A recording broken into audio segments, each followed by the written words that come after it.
Hi,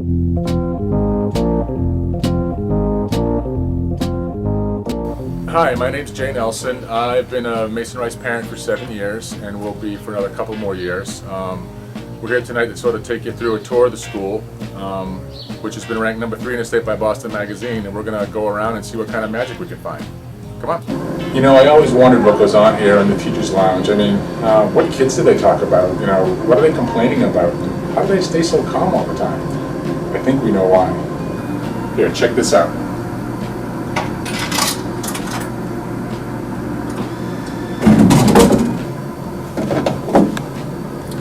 That's what I'm talking about. Here I am at the Blue Zone. The Blue Zone, if you're a dad, is where you pull your car up, you put your flashers on, you go pick up your kid and go out back and shoot some hoops. But I found out the hard way that's not what the Blue Zone is for. Didn't take a talking to from Mark Springer or anything, because when I got home, about 20 moms had called up my wife already and said, "Did you know your husband parked in the Blue Zone?" I didn't get a hot meal for a week. You know, I'm here in the kindergarten bathroom. I mean, there's pee all over the floor. The floor is actually sticky. You know what I think? Instead of the Russian math school or kindergarten violin, how about we teach the kids to aim a little better? In my book, any kid who would hit a toilet and keep it off the floor, now that's a gifted kid.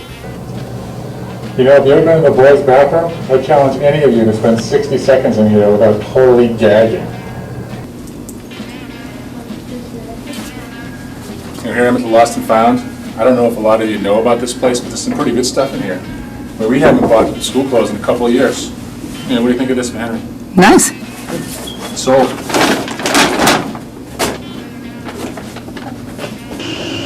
You know, here at the number 3 elementary school in the state, one thing we can count on is excellence in sports facilities and equipment. Check this out.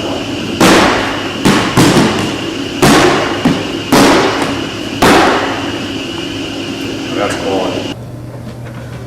You know, the teacher's bathroom is a lot nicer than the student's bathroom. They have a nice view of the garden, and wait a second, I smell pot. Anybody ever check out this room?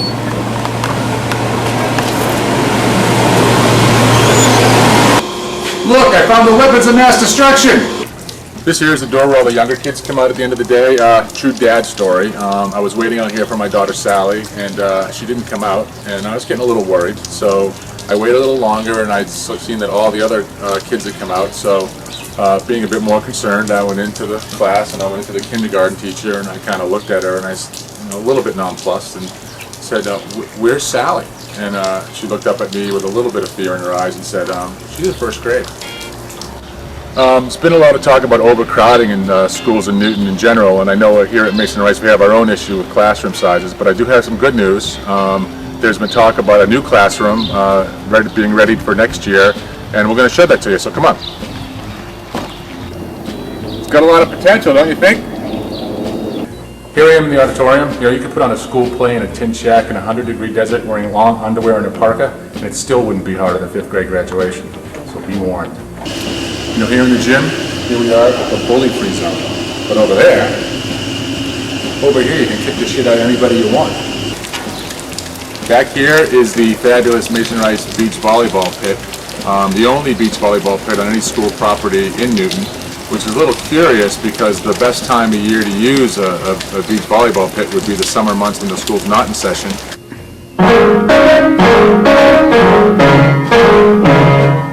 Think I'm ready for musical mornings yet? This here is Bracebridge Road. It's where we all park our cars in the morning when we drop our kids off. We park right along here, along in front of people's houses, occasionally right in front of their driveways. We figure, hey, we'll only be a few minutes, what the heck, right? You ever thought about what it might be like if you lived in this street? The kind of things you'd be thinking? You know, if my wife and I lived here, you know what kind of conversations we'd be having? We'd be having conversations like, what the hell were we thinking when we bought this place? Or, you know, that bitch in the SUV parked in front of our driveway again? Or, honey, do you think 10 penny nails are enough to blow out an SUV tire? That's the kind of stuff we'd be talking about. Well, here we are at Maureen, the nurse's office. I'll tell you, she has everything our kids need right here. It's really, man, my butt is itching. Your butt itching? Come on into the lunchroom. Look, it's the world's largest toaster oven. What if you get one of those babies at Lennon's and things? Check this out. This is getting ridiculous. Look, it's the new 5th grade lunch. And this principal star goes to our 2nd grader, Sally Nelson, who successfully used the word dog in a sentence. You know, some of our kids have told us that the lunch monitors are really mean, but that can't be true. I mean, they must have exaggerated. Oh, maybe not. Well, that wraps up our tour of Mason Rice. Sure, there's some things that need some work, but it's little quirks that give the school its great personality. Still, you know, I can't help but wonder. I wonder what Graham Gund could do with this place. Anyone up for starting a task force? So long.